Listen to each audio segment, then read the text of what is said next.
RRB NTPC 2025 graduate লেভেলের যে 19 June second শিফটের প্রশ্ন রয়েছে সেই প্রশ্নগুলো এসেছিল আমাদের সদ্য সমাপ্ত পরীক্ষা থেকে সেকেন্ড শিফট থেকে, সেগুলো নিয়ে আজকে আমরা অ্যানালাইজ করব জিকে এবং জিএস থেকে। ঠিক আছে, তো চলো শুরু করা যাক। যেসব প্রশ্নগুলো পেয়েছি সেগুলো তোমরা দেখে নাও।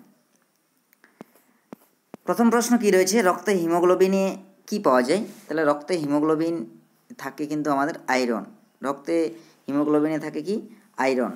ঠিক আছে, আয়রন বা লোহা যেটাকে বলি আমরা।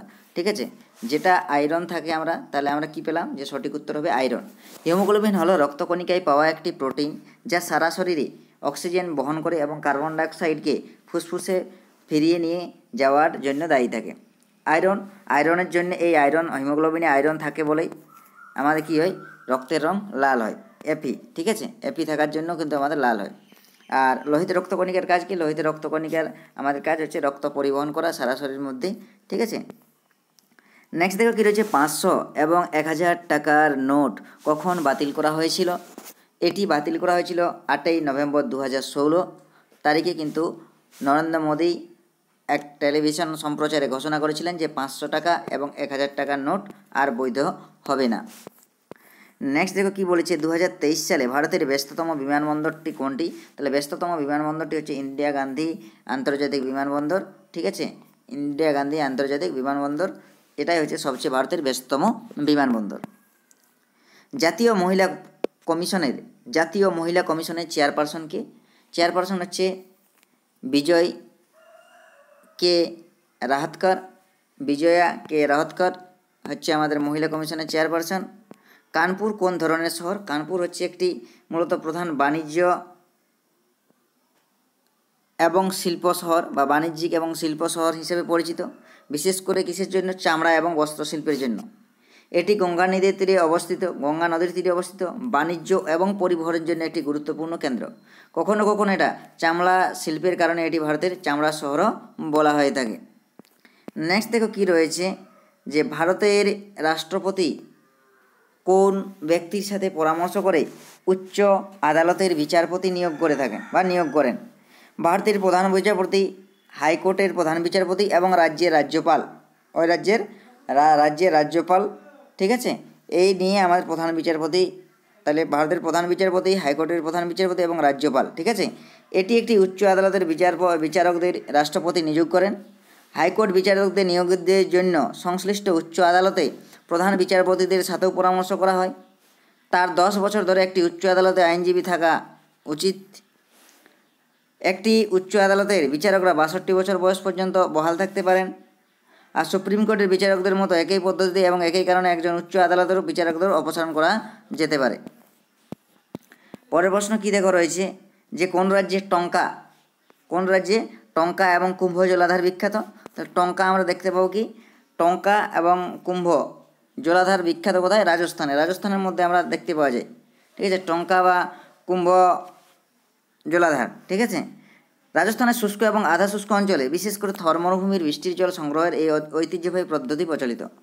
টঙ্কা হচ্ছে একটি আচ্ছাদিত ভূগর্ভস্থ অভেদ্য সংরক্ষণ কাঠামো, প্রায় আয়তাকার বা বৃত্তাকার, যা বৃষ্টির জল সংরক্ষণের জন্য ব্যবহৃত হয়। পশ্চিম রাজস্থানে এটি একটি সাধারণ অভ্যাস। আর কুম্ভ যা একটা কুণ্ড নামেও পরিচিত রাজস্থানে, বিশেষ করে চুরুর মতো মরুভূমিতে পাওয়া যায় এমন একটি ধরনের বৃষ্টির জল সংরক্ষণের পদ্ধতি। ভারতের সংবিধানে কোন অনুচ্ছেদে মৌলিক কর্তব্য অন্তর্ভুক্ত করা রয়েছে? সেটা হচ্ছে কিন্তু আর্টিকেল 51A। তাহলে দেখো, ভারতের সংবিধানে মৌলিক কর্তব্যের কথা 51 ক অনুচ্ছেদে উল্লেখ করা আছে। কি বলেছে? যে মূল সংবিধানে মৌলিক কর্তব্যের কোনো তালিকা ছিল না। 1976 সালে 42তম সাংবিধানিক সংশোধনের আইনের মাধ্যমে ভারতীয় সংবিধানকে মৌলিক কর্তব্য যুক্ত করা হয়েছে। 42তম সাংবিধানিক সংশোধনে ভারতীয় সংবিধানে 4th অংশ ক এবং 51 ক অনুচ্ছেদ যুক্ত করে। শরণ সিং কমিটির সুপারিশে ভারতীয় সংবিধানে মৌলিক কর্তব্যকে যুক্ত করা হয়েছে। প্রাথমিকভাবে সংবিধানে মাত্র 10টি মৌলিক কর্তব্য ছিল। 2002 সালে 86তম সংশোধনীতে আরও একটি মৌলিক কর্তব্য যুক্ত করে। বর্তমানে ভারতের মৌলিক কর্তব্য হয়েছে কটি? 11টি। মৌলিক কর্তব্যের ধারণাটি রাশিয়ার সংবিধান থেকে ধার করে নেওয়া হয়েছে এবং মৌলিক কর্তব্যগুলি প্রকৃতগতভাবে ন্যায় বিচারযোগ্য নয়। নেক্সট দেখো কি রয়েছে, ভারতের সংবিধানের 44 অনুচ্ছেদে কি বিধান রয়েছে। 44তম বিধানে রয়েছে ইউনিফর্ম সিভিল কোড, বা যেটাকে বলে অভিন্ন দেওয়ানি বিধির বিধান কিন্তু রয়েছে আমাদের এখানে। ভারতের সংবিধানের রাষ্ট্রীয় নীতির নির্দেশিকা নীতিমালার 44 নম্বর অনুচ্ছেদে বলা হয়েছে যে রাষ্ট্র তার নাগরিকদের জন্য ভারতের সমগ্র ভূখণ্ডে একটি অভিন্ন দেওয়ানি বিধি প্রদানের চেষ্টা করবে।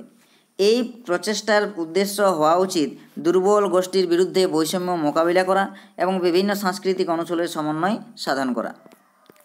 নেক্সট দেখো কি রয়েছে, 2025 সালে নিউ ইয়র্ক টাইমস ভারতের কোন পুরস্কার পেয়েছে। এটা নিউ ইয়র্ক টাইম কি পেয়েছে, পুলিৎজার পুরস্কার পেয়েছে। কি পুরস্কার, পুলিৎজার পুরস্কার। নেক্সট দেখো কি রয়েছে, হরপ্পান সভ্যতার যুগে অলঙ্কার কি দিয়ে তৈরি হতো বা কি দিয়ে তৈরি। তাহলে হরপ্পান যুগের যে অলঙ্কার সেগুলোকে সোনার হতো, রূপার হতো, তামা বা হাতির দাঁত বা মাটির পাত্র, টেরাকোটা এবং স্টিয়ারেট, রত্নপাথর, এমনকি খোল দিয়েও তৈরি হতো। ঠিক আছে, এই উপকরণ তৈরি হতো। তাহলে অপশানে যেটা থাকবে হরপ্পান সভ্যতার যুগে অলঙ্কার কি দিয়ে তৈরি, ওইটাই হলো আমাদের ডবল। আচ্ছা, তারপরে দেখো কী রয়েছে, থাংতা মার্শাল আর্টের একটি রূপ, ভারতের কোন রাজ্যের সাথে সম্পর্কিত। এটা ভারতের কোন রাজ্যের সাথে সম্পর্কিত, মণিপুর। সঠিক উত্তর হবে কিন্তু মণিপুর। এটিকে হুয়েন লালো নামে পরিচিত। থাংতা শব্দের অর্থ হলো তরোয়াল এবং বর্ষা। এই শিল্পে ব্যবহৃত প্রাথমিক অস্ত্রগুলিকে প্রতিফলিত করে। ইন্ডের অপসারণের জন্য শর্টকাট কি ব্যবহার করা হয়। শর্টকাট কি ব্যবহার করা হয়, কি Ctrl+M, এটা কিন্তু ব্যবহার করা হয়। নেক্সট দেখো কি রয়েছে, কংগ্রেসের কোন অধিবেশনে পূর্ণ স্বরাজের দাবি উত্থাপিত হয়েছিল। তাহলে কংগ্রেস আমাদের লাহোর অধিবেশনে, যেটা হয়েছিল 19 ডিসেম্বর 1929 খ্রিস্টাব্দে ভারতীয় জাতীয় কংগ্রেসের লাহোর অধিবেশনে পূর্ণ স্বরাজের অর্থাৎ পূর্ণ স্বাধীনতার প্রস্তাব পাস করে। এই অধিবেশনে জওহরলাল নেহরু সভাপতিত্ব করেছিলেন এবং 26 জানুয়ারি 1930 সালে এটি প্রকাশ্যে ঘোষণা করা হয়।